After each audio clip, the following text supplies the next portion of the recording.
দেখো, বোন টিউশনে গিয়েছিল, বোনের স্টুডেন্টের মা দুটো ইঁচড় দিয়ে দিয়েছে। এই যে আজ এই ইঁচড় রান্না করব, চিংড়ি ইঁচড় হবে। অবশ্য আজকে দুটো করব না, একটা ইঁচড় রান্না করব। ইঁচড়টা কাটার জন্য আমি হাতে ভালো করে সরষের তেল মাখিয়ে নেব। এই যে হাতে এবং বটিতে হাতে ভালো করে মেখে নিলাম।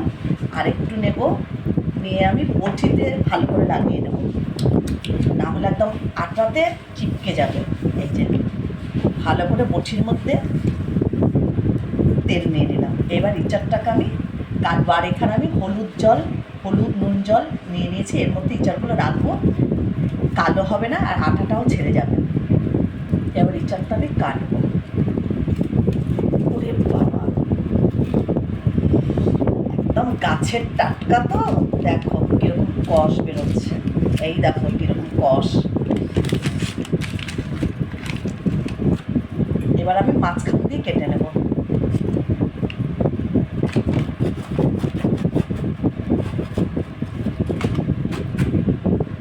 দেখো কি সুন্দর ইঁচড়, এই দেখো একদম টাটকা, দেখো কষ কীরকম বেরিয়েছে। এবার এটাকে আমি একটু হলুদ জলে চুবাবো। কেটে তো রাখবোই, তার আগে এরকম একটু উল্টিয়ে রেখে দিলাম। তারপর আমি এটাকে কাটবো। দেখো হলুদ জল দিয়ে তুলেছি, সঙ্গে সঙ্গে আঠাগুলো কিন্তু অনেকটাই বেরিয়ে গেছে। এবার এটাকে একটু ভালো করে পেপারটা দিয়ে আমি একটু মুছে নিলাম, তাহলে মানে ভালো হবে কাটতে। এই যে যতই কাটবো ভেতরে আবার বেরোবে। এই যে এবার মুছে এবার আমি কেটে কাটবো। কেটে কেটে আমি ওই হলুদ জলটার মধ্যেই চুবিয়ে রাখবো। আবার একটু মুছে নেবো।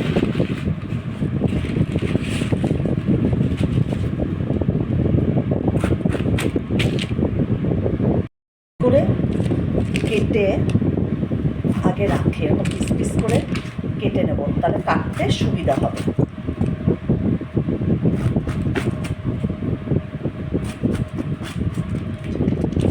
এবার আমি একদম নরম, টাটকা বলে একদম নরম, এই দেখো কীভাবে কেটে যাচ্ছে। একটু বেশি করে কিন্তু এগুলো ছুলতে হবে। এই যে বেশি করেই এগুলো ছুললাম, না হলে কিন্তু এঁচড় রান্না করলে শত কুচি হলেও কিন্তু পেছনগুলো কিন্তু তাহলে শক্ত লাগবে। এবার আমি এগুলোকে ডুমো ডুমো করে কেটে নেব।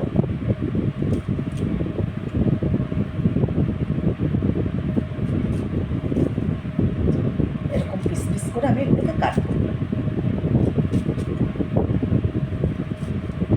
এবার এরকম কেটে কেটে সব আমি এর মধ্যে চুবিয়ে রাখবো। একদম এঁচড়টা কচি বলে আমাকে দেখো কিচ্ছু ফেলতে হচ্ছে না, আমি কিন্তু এইভাবে কাটছি, আমি এরকমভাবে কাটছি না, একদম নরম এঁচড়টা, ওর জন্য আমি এইভাবে কাটছি। এই যে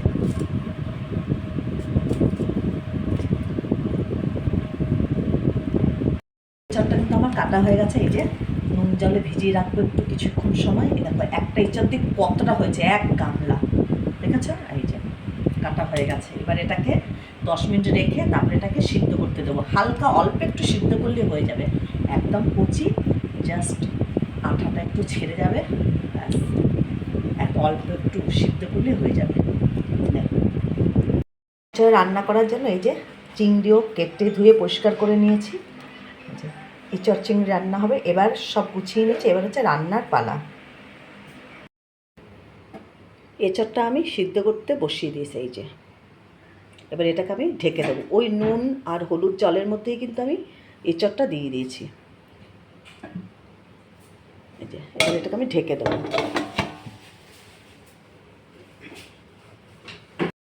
চিংড়ি এঁচড় রাঁধার জন্যে এই যে পেঁয়াজ, আদা, লঙ্কা, টমেটো আর অল্প পরিমাণে কয়েকটা রসুন নিয়েছি, একদম অল্প নিয়েছি। এটাকে এবার একসাথে একটা পেস্ট করব। আর দুটো শুকনো লঙ্কা নিয়েছি এর মধ্যে, এই যে দুটো শুকনো লঙ্কাও আছে। এটাকে এবার একসাথে পেস্ট করব। আর জিরের গুঁড়ো করা আছে। এটাকে এবার আমি একটা মিহি পেস্ট করব। চিংড়ি মাছে আমি একটু নুন আর হলুদ মাখিয়ে রেখে দেবো।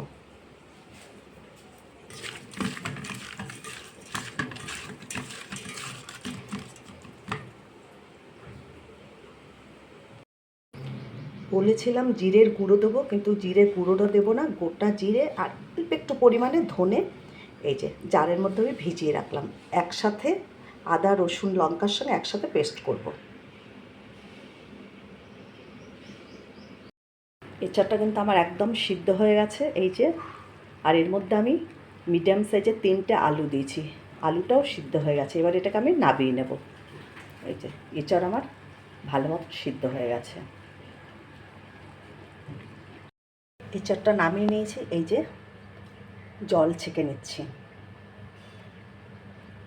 প্রায় 70 বা 80% এটা সিদ্ধ হয়ে গেছে, বাকিটা রান্নার সময় সিদ্ধ হয়ে যাবে। এটা ভালো করে এবার জলগুলো এর ভেতর থেকে ছেঁকে নেব। ইঁচড়ের জন্য আমি চিংড়ি মাছটা ভেজে নেব। তেল আমার একদম গরম হয়ে গেছে।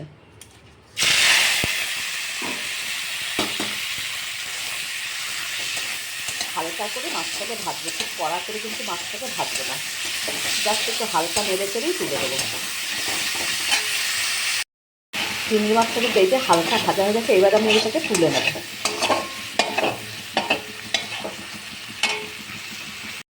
চিংড়ি মাছগুলো তুলে নিয়েছি। এই কড়াইয়ের মধ্যে আবার খানিকটা তেল দিয়ে এঁচড়টা আমি একটু ভেজে নেব।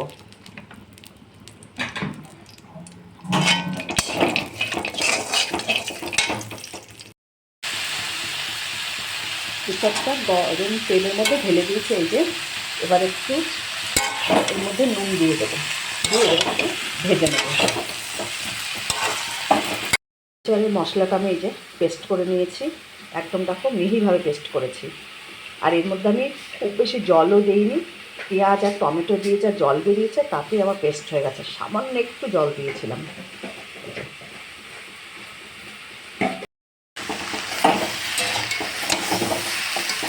এসবটা প্রায় ভাজা ভাজা হয়ে গেছে, আর একটু হলেই নামিয়ে দেবো।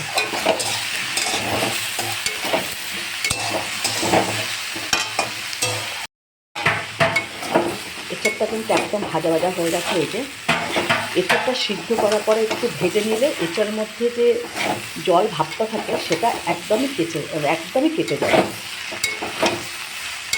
এই যে জল জল ভাবটা একদমই থাকবে না।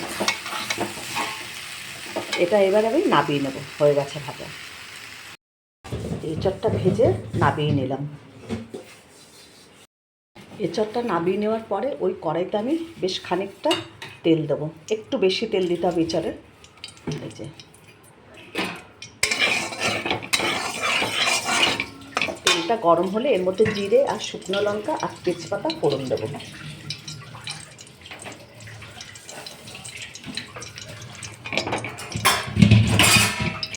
তেলটা গরম হয়ে গেছে, গোটা জিরে আর শুকনো লঙ্কা ফোড়ন দিলাম।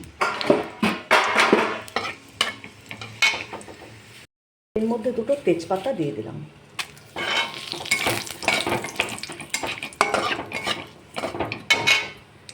ফোড়নটা আমার ভাজা ভাজা হয়ে গেছে, এবার পেস্ট করে রাখা মশলাটা এর মধ্যে দিয়ে দেবো।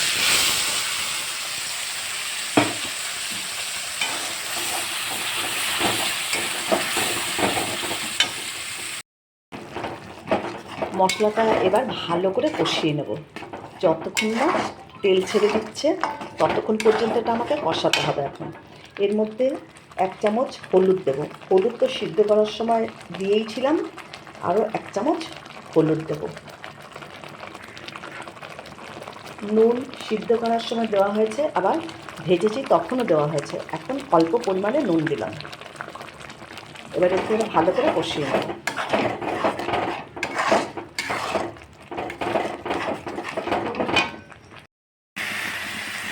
মশলাটা অনেকক্ষণ ধরে কষছি, এই যে কষতে কষতে দেখো তেল বেরোচ্ছে। এবার এর মধ্যে আমি একটু চিনি দিয়ে দেবো, আর এর মধ্যে আমি বাজার থেকে কেনা টমেটোর সস কিছুটা দিয়ে দেবো। টমেটো এমনি দেওয়া আছে, মিডিয়াম সাইজের 3-4টে টমেটো দেওয়া আছে, আর একটু সস এর মধ্যে দিয়ে দিলাম।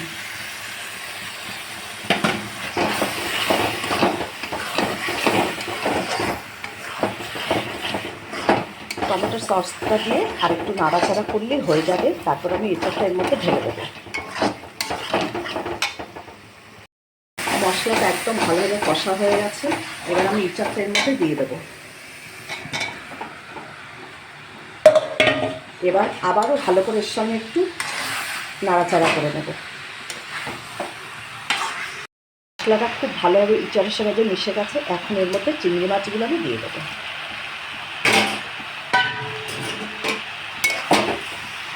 চিংড়ি মাছটা দিয়ে একটু নাড়িয়ে চাড়িয়ে এরপর এর মধ্যে জল দিয়ে আমি ঢেকে দেবো।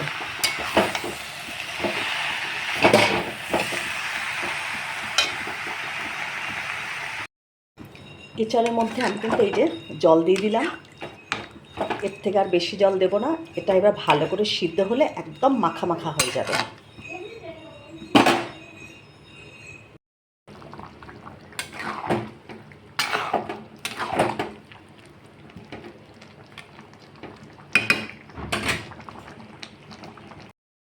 এঁচড়টা আমার কিন্তু একদম রেডি, একদমই হয়ে গেছে। এই যে এখন একটু গরম মশলা দিয়ে নামিয়ে নেব। এই যে উপর দিয়ে গরম মশলা ছিটিয়ে দিলাম। এবার আমি এটাকে নামিয়ে দেবো। এঁচড়টা আমার কিন্তু একদম রেডি। এই যে তোমাদের যদি ভালো লাগে লাইক করো, কমেন্ট করো, শেয়ার করো আর সাবস্ক্রাইব করো।